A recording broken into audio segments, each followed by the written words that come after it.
Hello and welcome back to Nat Scraps. My name is Nellie Koenig. I'm a maker with close to my heart, and today we're working on turning 6x8 layouts into 12x12s. Now there's two videos that have come before this one, so if you haven't seen the other two videos, pop back, they'll be in the description or the playlist, and have a little look at those. Then you'll understand a little bit more about what we're doing. But hold on to your hats, guys, and stick around because this is going to be fast and furious making. What I have done is I've completely changed up my plan. I had done the opening page and layout one, realized that the way I was going to do it was just not going to work. So I am now going to change up what I'm doing, and we are going to fast and furiously make what I'm going to refer to base pages. Now, this is not a term that I have coined or anything else. There's some fabulous YouTubers out there that do base pages. One that comes to mind is Ginger's Corner. I'll link her below, and she quite often creates base pages, and then when it comes time to do a challenge or something, she can pull out those base pages and put them together. Now, I will go to mention here, these are not finished. They're not anywhere near finished. I still have to come back. I still have to do stamping. I still have to put some finishing touches on them. There's some little die cut things that come in the kit as well. And I am still trying to replicate, or not replicate, but use inspiration from those kit pages. So people have already designed elements and I'm still bringing those in. But they are going to be quick. They are going to be fast. I've got it on super speed here. You can see there, I just finished layout 2 and I'm starting on layout 3. Each of these are going to be a little bit unique, but they're all going to have something in common with that kit. Now, apart from using solid cardstock, I'm not using anything that's not in the kit. I'm not using anything that you won't find in the kit. Tape, adhesive, things like that, but I'm not using, stamps that aren't in the kit. I'm not using printed papers that aren't in the kit. It's all there. I did have to bring lots of solid cardstock in though. The reason I needed to do that was that I needed that to be able to pretty much double the space that I was using. You can see there, and if you can reference the photo that's up in the corner, this one is layout 4, I believe. I'm going too fast to even keep in sort of mind of which one's which. Now that one had that dotty paper. It also had that little bit of a stripe that it had from one of the sides. And then moving on to layout 5, this one has that stripy paper. So I've pulled in the stripy paper a little bit later when I do get to decorating these pages. So they are going to be a separate video, guys. So I've pretty much made these base pages. I will go back and I will add a little bit of decoration in another video. So do stay tuned, subscribe, like all those things so you catch that video. There'll be finishing elements that I will add to these as we go, but that will have a couple of little pockets on it, that one that I'm working on at the moment. One of the things I do like about the results that I got was I got lots of photos on pages, because it wasn't all about having all these pretties to add to the pages. I was using the space I had for photos, and where sometimes I have 4 photos on a page, I was really maximizing that real estate on the page, and there are lots of photos and lots of different size photos and lots of different configurations. And I do like that that has happened. Now, I'm not saying that all of the pages, I think closing pages only got 1 photo, and a couple of them have 4 photos on a double layout. So not all of them, but a lot of them I did have extra photos go on there.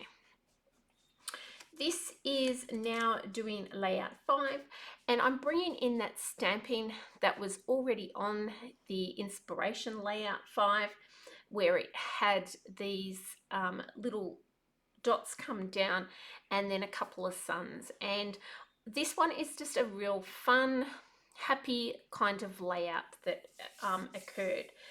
So, but again, all of this inspiration is there another designer's done all the hard work for me. I'm just taking them from 6 by 8 pages to 12 by 12. So you see here, I do create that and think that I'm going to have that vertical.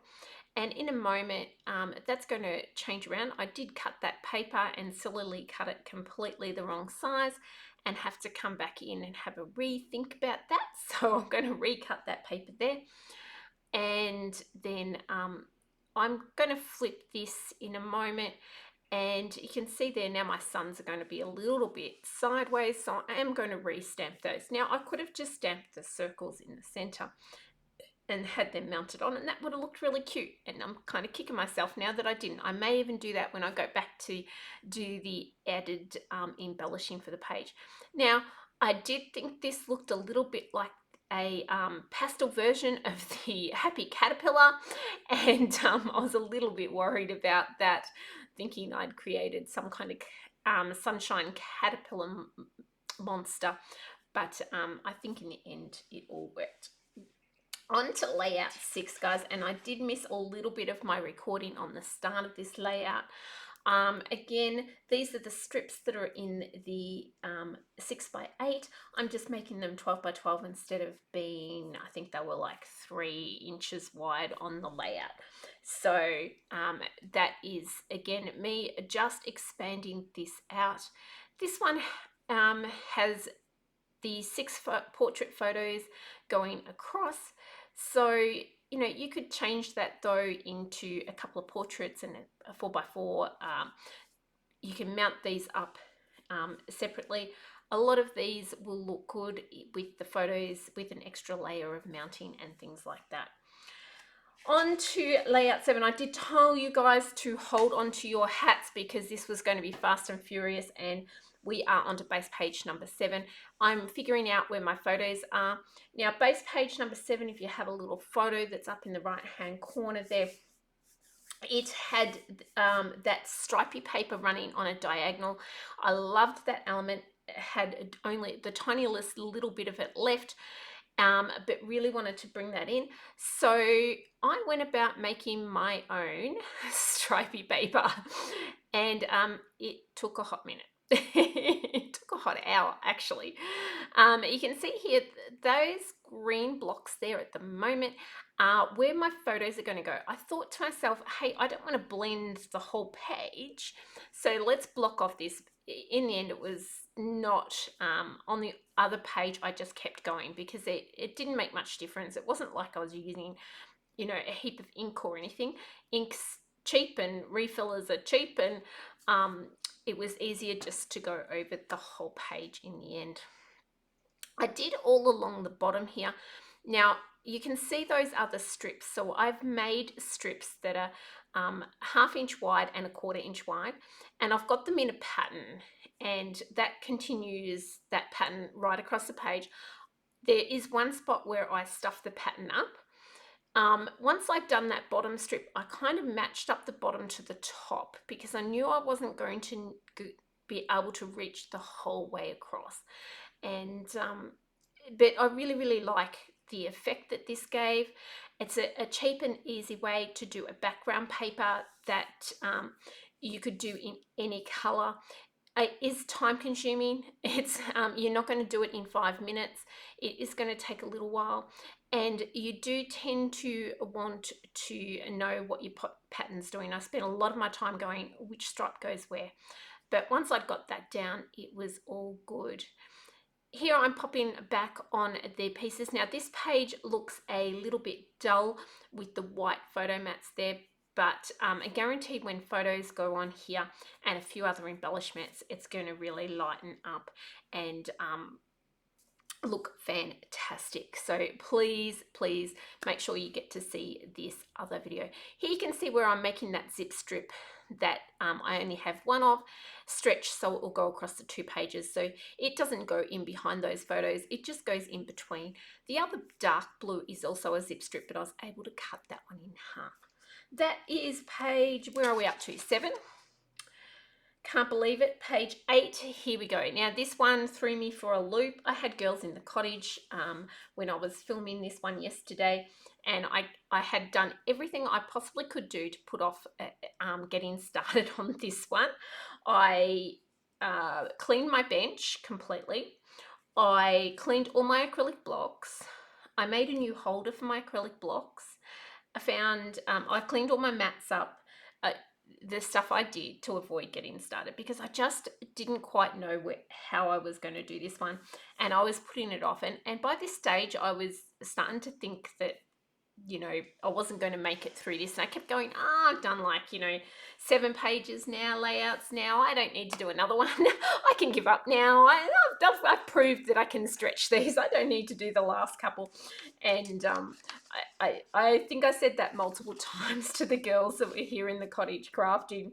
And each time they kept encouraging me, going, no, come on, Nat, don't give up now. So kudos to those girls that came and hung out with me yesterday in the studio and crafted with me, because yes, I without you guys, I think I would not have finished this challenge. So there you go.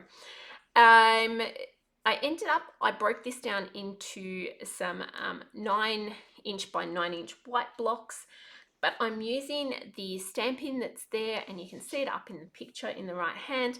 That stamping down in one side of the word sunshine, and then using 3 photos on the other page and 1 for a journaling block. And I really love how this one finished up.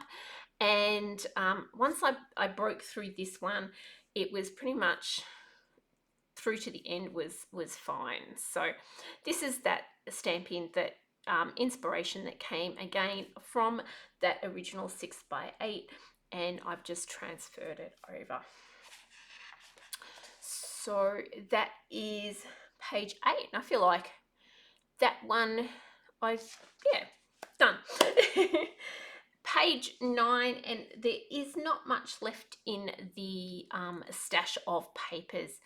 There's a few scraps, and I still do have a little few bits, because I do want to do some little embellishments here, there, and everywhere. So there is a few tiny little scraps. There's a zip strip that I've just cut in half there. I've got this green dotty, well, it's not even got dots on it, but green paper. I'm looking at that and trying to figure it out, and how I'm going to get a double layout of this. So again, I go back to being able to stamp on a background. Now, I did this 2 different ways, and I've left it as I've done it, and you guys let me know which side you think or which one you like better. Is it the right hand or the left hand side? So here I am starting on the left hand side stamping, and I'm just doing lots and lots of random stamping there. And there's not really a lot on these pages. There's a lot of photos in a zip strip sort of thing on these pages in the 6x8 form. So I've really had to kind of take my imagination and use it to create something here. So having done that random stamping on the left hand side, I'm looking and thinking, yep, I'm going to repeat that on the right hand side. And I do come in and repeat that. But on the right hand side, I don't really do it as random. I sort of put it in 3 spots, maybe a 4th, and it's not as cluttered. Now, I like the right hand side, but a few of the girls yesterday said to me, no, I like the left hand side. So I'd love to know which one you guys think's nicer, or whether you would have just scrapped that all together and done something different. I will not be offended either way. And here I'm actually going to stick this one down. I'm getting more confident the closer to the end I'm getting, because I'm knowing that I've got enough papers to actually finish this. So I'm going to get to the end, which is an important step. Here, I'm just cutting those photo mats. So those photo mats are 4x6, but rather than having to use another whole piece of paper from the stash, I had some pieces that were 6x12, or 2 pieces of 6x12. So I cut down the photo mats. Now I'm going to make a little embellishment to go over those photos on the page.